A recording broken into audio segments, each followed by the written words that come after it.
Welcome to the agenda here on the Blood Red channel. I'm Guy Clarke. With the Premier League season just over 4 weeks away, there's plenty to be said and done, not least in the transfer window before the new campaign starts. As Liverpool continue their pre-season camp in Austria, Jurgen Klopp's midfield still has a Gini Wijnaldum-shaped hole to fill, with one possible replacement touted being Leicester City's Youri Tielemans. Well, with that in mind, plus to talk about Brendan Rodgers' Foxes, including their new recruit Patson Daka, it's a pleasure to have Leicester City correspondent at Leicestershire Live, Jordan Blackwell, here with us. Jordan, how are you keeping? Not so bad, thanks, Guy. I'm just I just moved into a new house and I've immediately had to self-isolate. So yes, so not great on that front, but yes, I'm not too bad. No, I hope you're keeping well and not getting too bored, as you say, sort of self-isolating. But we're going to have sort of a fair bit of a chat around Leicester City. They're a real sort of side of intrigue in the Premier League, given, I suppose, the way in which their story began winning the Premier League title and then since then building. And I suppose even since winning the FA Cup, this summer has been another summer campaign, really, in which Leicester have looked to build and sort of wasted no time at all in the transfer window whilst everyone else has been quiet. Yeah, I think it's something that Leicester are regarded for around the Premier League now for doing good business, and they've managed to do it quickly. This summer, obviously, we've not yet seen their new signings in action, but certainly it seems to be more good business. Patson Daka, 34 goals for RB Salzburg last season, the player of the season in the Austrian Bundesliga. Boubakary Soumaré, box-to-box midfielder, won the French title with Lille. Some pedigree there as well. Both young, both got scope to improve, both come in at not too heavy prices. Soumaré, 17 million, Daka, 23 million. So a couple of really good deals, strengthen Leicester in a couple of key areas. So hopefully Leicester will, I think they've got done a couple more bargains there, and they'll have players to keep rising at the Premier League table again.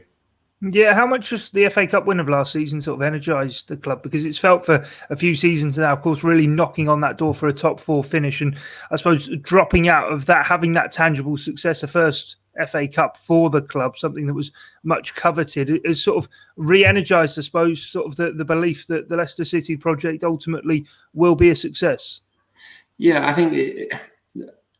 think the season still, because obviously the Premier League season ended after the FA Cup campaign. I think there was a little bit of a disappointment at the end of the season. But I think it will be easier to get over that disappointment this summer because of because they've got that success there with the Premier League. With the FA Cup. I think the summer before they had the same thing of just dropping out at the very end of the season, but they didn't have anything else to show for it. That was the main thing, finishing in the top four. They didn't get it, but this time around, yes, again they finished just outside the top four, but they have the FA Cup to show for it as well. So it should hopefully mean that the disappointment of last season, they should be able to get over that more quickly, and hopefully start this campaign really well. And then, fingers crossed, not fall away at the end again, as they've done for the past couple of seasons.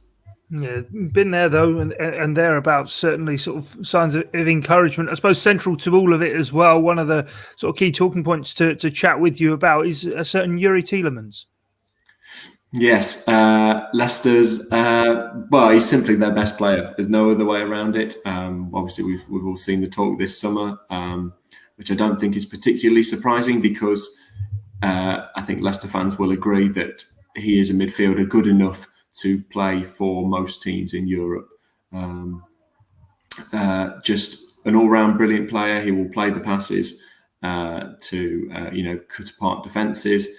He will work hard at the base of midfield to help shield the back four. He can score goals too, whether that's dribbling into the box, whether that's picking up pieces on the edge of the area, whether that's rifling them into the top corner from 25 yards as he did in the FA Cup final. So he's a very, very good player, and I can certainly see why the Liverpool may have been linked to him. Where does he kind of rank, I suppose, for you in terms of some of those previous stellar names at Leicester City who have moved on, the likes of Riyad Mahrez, the likes of Harry Maguire, etc., and N'Golo Kante? Because as you say, he really does have the look. I don't watch him week in, week out, but the look of a midfield player who could fit in, as you say, to any side in those top 5 European leagues. Yeah, it's an interesting one. I think because Leicester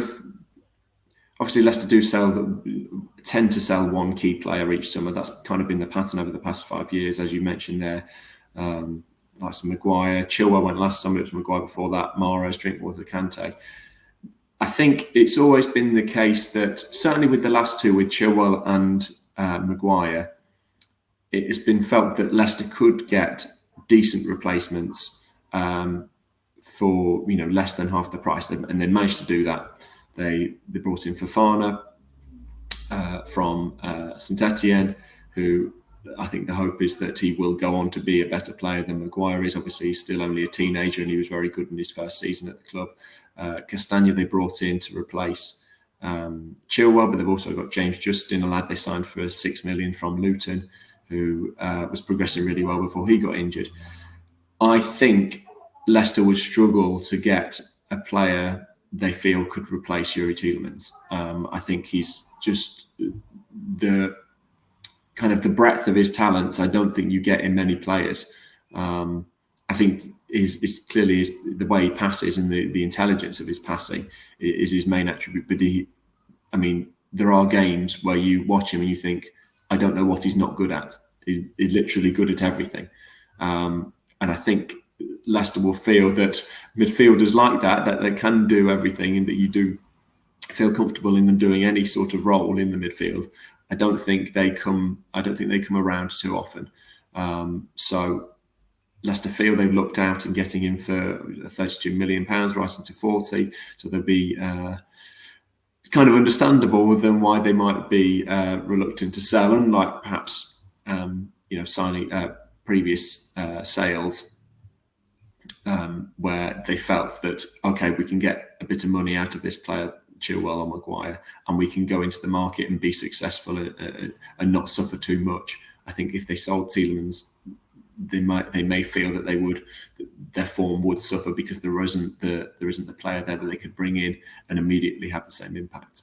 Yeah, he also kind of, I suppose, feels like the next generation, almost as it were, of Leicester signings. That he obviously came with a fair bit of pedigree prior to his arrival at the King Power, whereas a lot of them have, I suppose, really made their name there and as you say, sort of been cultivated, moved on, and another player's been brought in. But in terms of then the stance from Leicester City, I suppose the stance is not for sale, but with 2 years left on his contract, probably at that crossroads maybe of if they are going to cash in and get the best possible price, it would have to be this summer, or they're going to need to sort of do all they can to tie him down.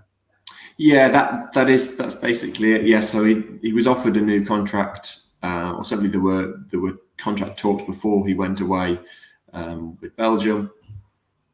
A sense of wanting to reward him for being, one of the club's key players and an important player at the club. But also to strengthen their own hand in case other clubs came in. Those talks are going to continue after he gets back off his holiday, which he should have a couple more weeks yet, I think, before getting back to the club. You're right. I think that with 2 years left, that's sort of you get into the point where it's a bit of a dangerous situation then, because I think as soon as a player has 1 year left, their price seems to drop quite considerably. I think while he's got 2 years left, Leicester is still in fairly safe hands in being able to charge what they want. But it will be a case of trying to get him to sign a new deal. Even if it's a case of adding an extra year onto what he's got currently to try and get just to strengthen their hand a little bit.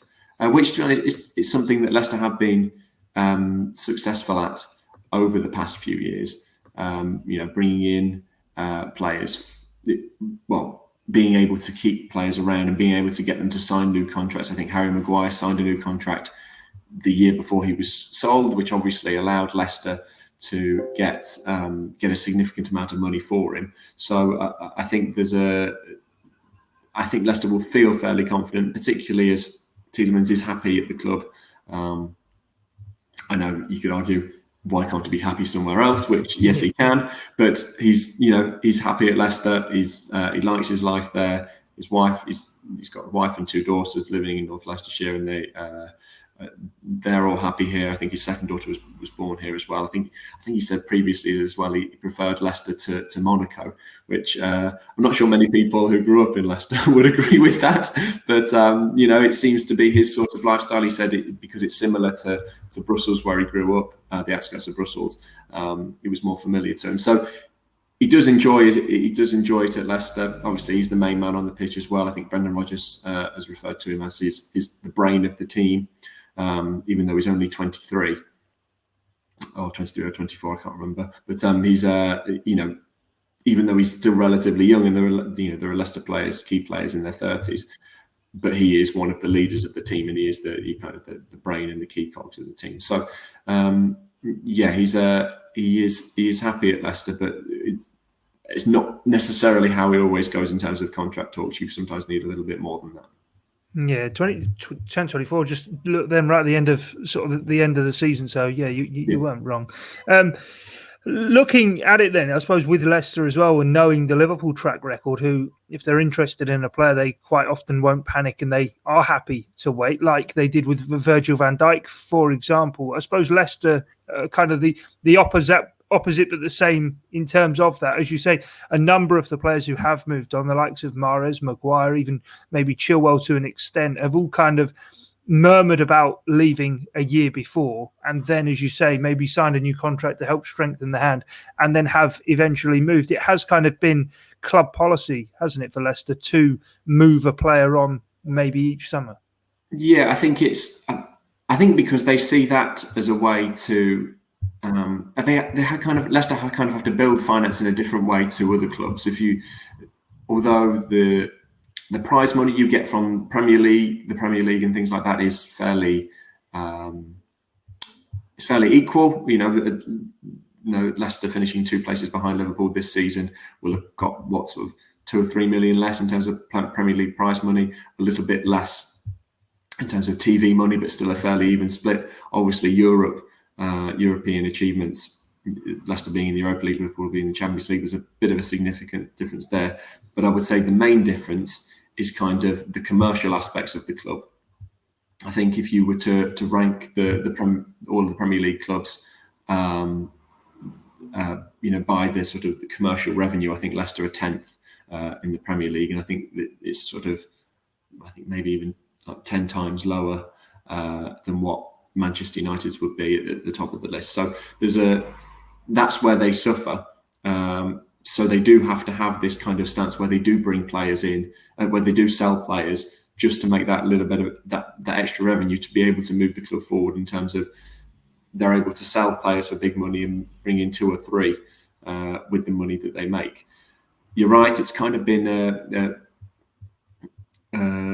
kind of gentleman's agreements kind of thing, and they have kind of been true to their word when players have signalled that they want to leave. They've kind of been true to that and in letting them leave eventually, but it's also been a case of we're not going to let you leave for nothing. We want a good deal out of this. So I think there's I think both of those factors are true, and I think we've seen, as you say, it was kind of the case with Maguire as well, in particular, that there was lots of talk of him wanting to go after the 2018 World Cup, but he waited a year, signed a new contract, waited a year, and then was sold for a world record fee for a defender. So that is the Leicester way. That is how they do it. It's been successful for them so far, but I think there is a realization that sometimes some of their players do outgrow the club, and also you don't want to keep players. I mean, Rodgers has said this: you don't want to keep players that don't want to be there. I don't think it's very good for the morale of the group. I don't think it's very good for the success of the team, because I don't think that player can perform to the right level.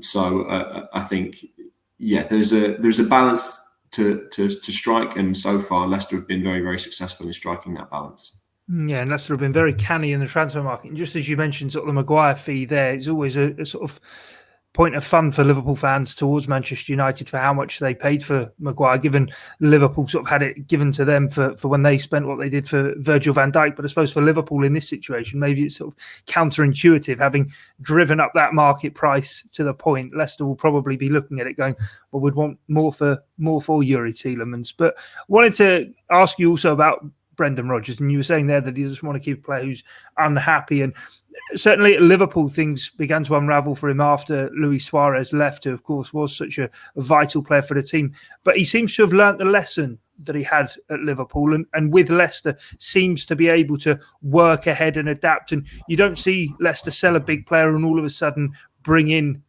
5 or 6 players as Liverpool had to do when Suarez left. Everything is already worked out in advance. And I suppose sort of highlighting that is Patson Daka coming in whilst Jamie Vardy's already still around.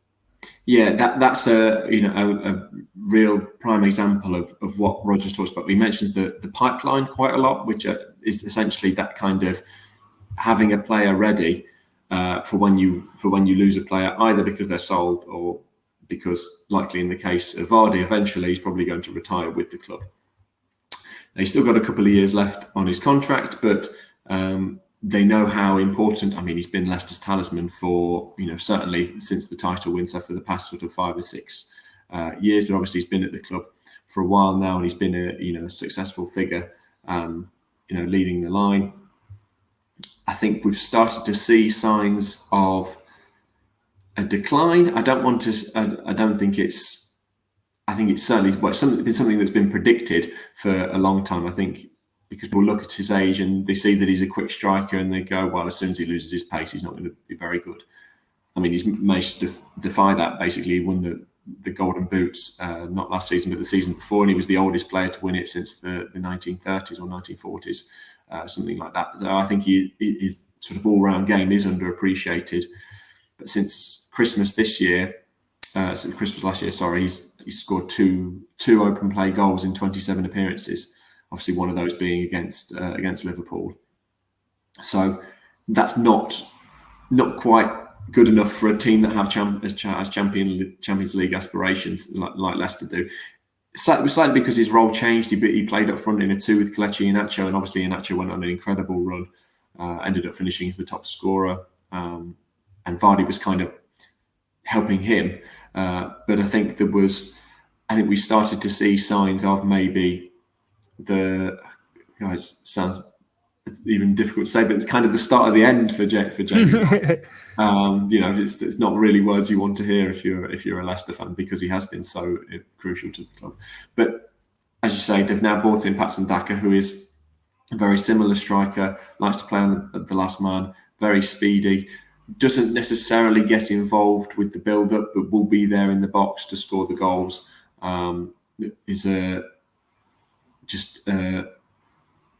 Will scare defenders with their pace. That kind of striker, and I think I can see why Leicester have signed him, and I can see what Leicester want from him.